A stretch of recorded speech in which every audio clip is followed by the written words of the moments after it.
Hi, I'm MTG and welcome to my channel. I usually like to record historic brawl content, but today I wanted to nerd out about this new commander deck I just built based off of really my inspiration from the historic brawl video I did for it.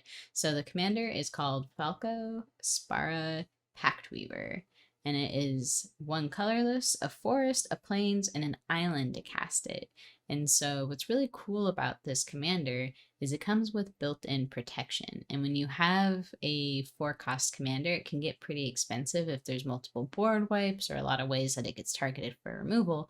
But if it comes in with built-in protection, then, it's a little bit easier to keep on the board and not have to cast a million mana to just bring it out over and over again. But what's really cool about it is it, with the built-in protection piece, I should explain that. It has a shield counter. So if you don't know what a shield counter does, it's kind of like how totem armor works, where if there's a destroy effect and the keyword there's destroy, then you remove the shield counter instead of the creature dying. So this works for like board wipes, instant target removal that specifies destroy, or combat damage if it would die in combat.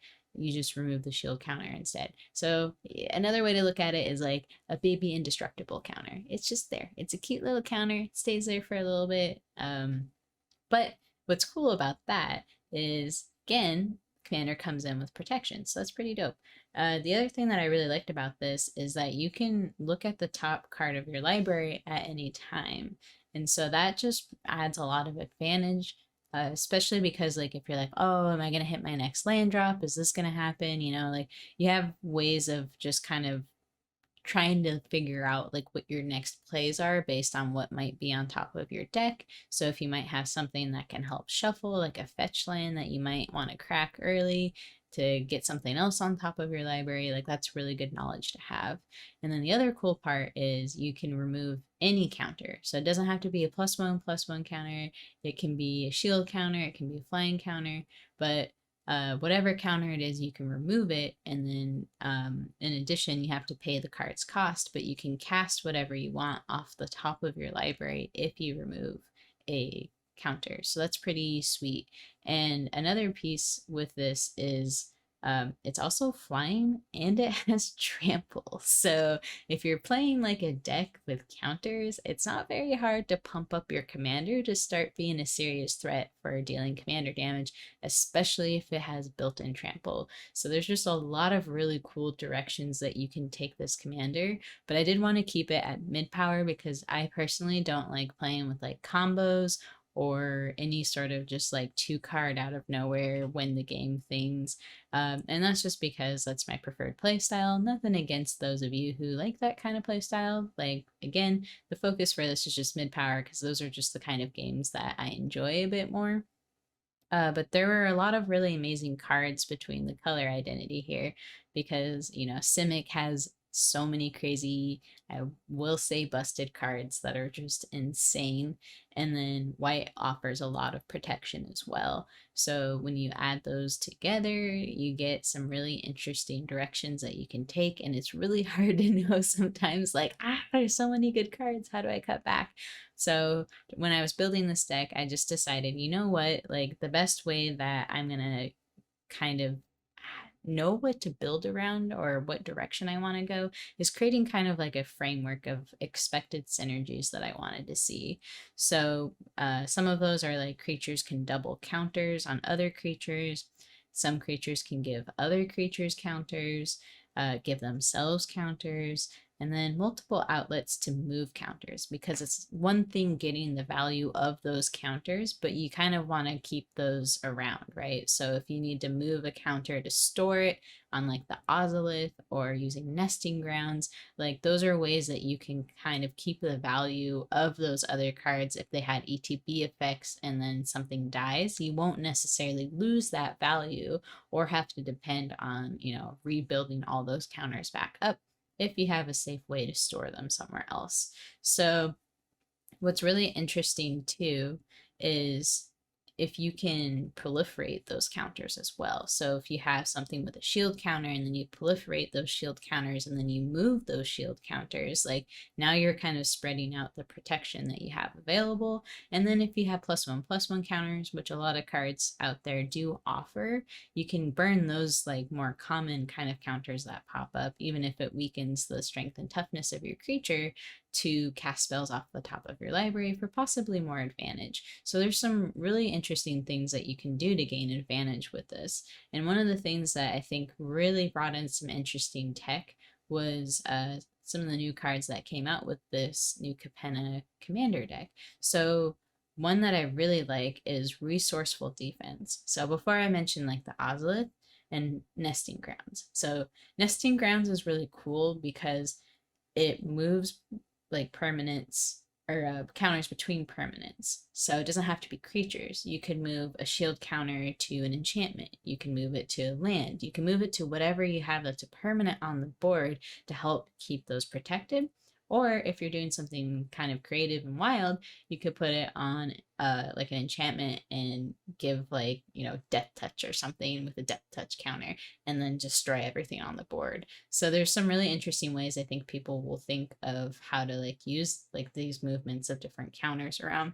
But what's really interesting about Resourceful Defense, it's a 2 colorless and a plains to play it.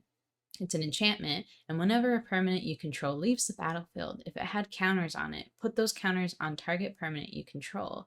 And what kind of makes this stand out a lot more than, Nesting Grounds is that its second ability that it's in here is other chunk of paragraph, works at instant speed. So you can pay 4 colorless and a plains and move any number of counters from target permanent you control to another target permanent you control.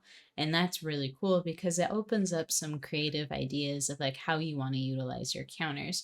So something I thought would be really kind of, I don't know if it's gimmicky or not, but Chasm Skulker and how this card works, it's 2 colorless and a blue. And whenever you draw a card, you put a +1/+1 counter on it.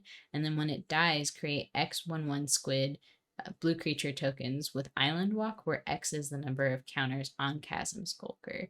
So one of the things I was thinking about here that would be kind of fun to do is, let's say like someone is looking at Chasm Skulker, they're like, this can't be on the battlefield any longer. It's like got 3 counters on it. It's spooky looking, right?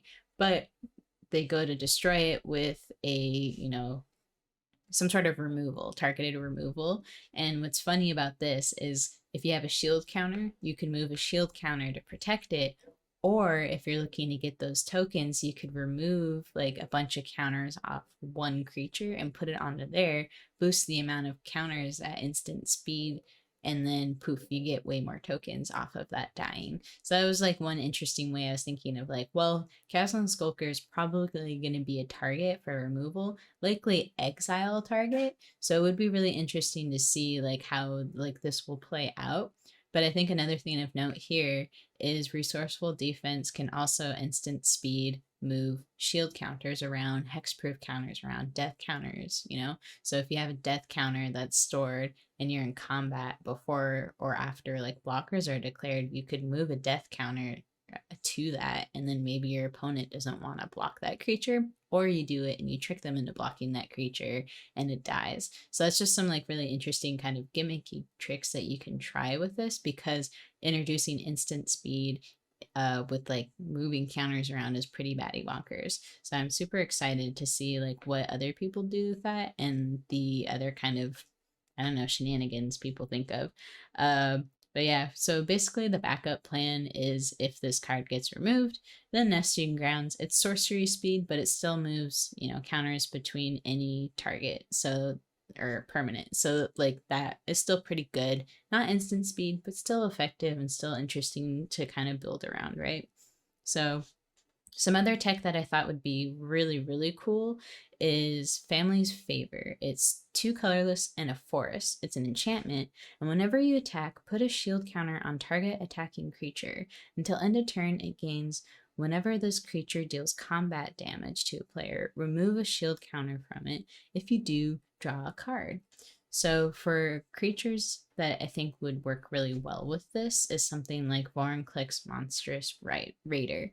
So when you attack with Vorinclex, because it has haste and trample, Vorinclex lets you double the amount of counters that go onto a permanent. So it's not like +1/+1 counters, but it's a double the amount of counters that for each for what you have. So if you would put one or more counters on a permanent or player, put twice that many of each of those kinds of counters on that permanent or player instead. If an opponent would put one or more counters on a permanent or player, they put half of many of on each of those kinds of counters on that permanent or player instead, rounded down. So it does a good job at gobbling up the opponent's counters and then letting you double yours. So if we're combining the two of these together, now Vorinclex would get 2 shield counters. You could still remove one for card draw and keep Vorinclex protected. There are also like other proliferation effects too that I have in this deck where it's based on like when this creature does damage, proliferate. So if something's getting a shield counter, right, for attacking, I have a flyer that has this effect where it flies, it's a 2/1, and it can bonk, and a player, and then proliferate that token, and then I could always move that, or not token, shield counter, and I can move that shield counter or whatever counter it had to another creature. So I think that's just like a really interesting effect of like how there's not necessarily a ton of ways to give shield counters to other things at this time. So if I have like the 3 or 4 or 5, I don't remember how many I have in this deck that die, then at least I have like an enchantment here that could potentially distribute those shield counters out if I have these other proliferation effects out. So that was something I'm pretty excited to see, like how those interactions work out. And like just shield counter anyways just means you're giving something basically a free smack in the face, especially if it has trample or flying. And like people probably are going to be less likely to want to chump block if something has trample. And if it had death touch or anything like that, you just protected like your big body that you're trying to do damage with. There's a lot of really cool things there.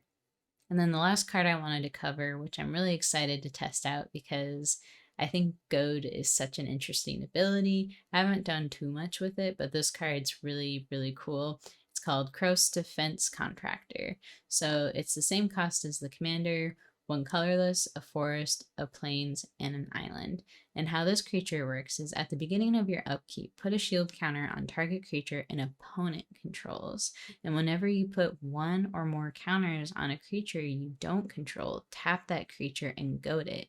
It gains trample until your next turn. So basically, anytime you have like goad, I really love that ability because there's times where people kind of just like playing, I don't know, solitary or keeping their commander back or certain things that you're like, I would like to see more interaction in a game.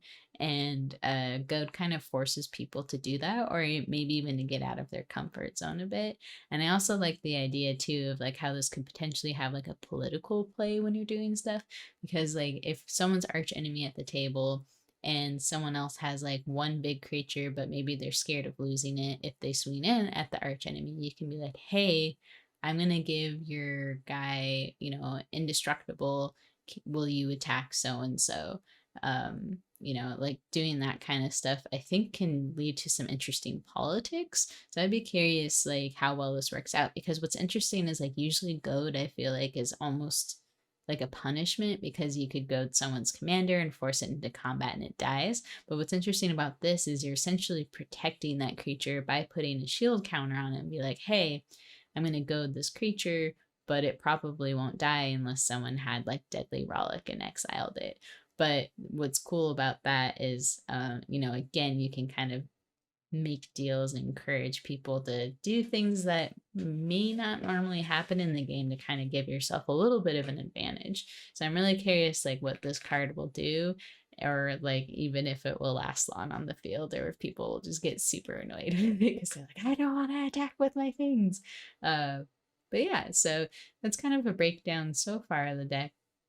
I've only had a chance to play one game with it so far, but from what I tested in the game, it's pretty fun. The shield counters do work, and also when you proliferate them, it's a very nice thing because now you're moving shield counters across your creatures, and your board state's pretty well protected.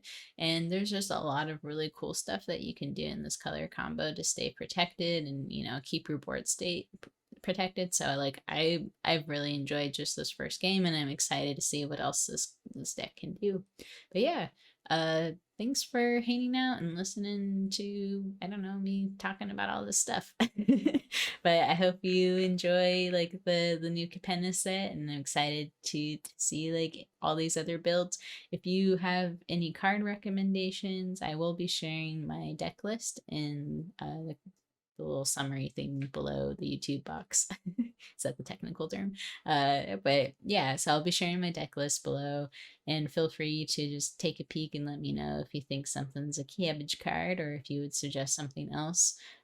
Always open and excited to hear like any new creative things that people are thinking of. So yeah, again, thanks for hanging out and have a good one. Bye.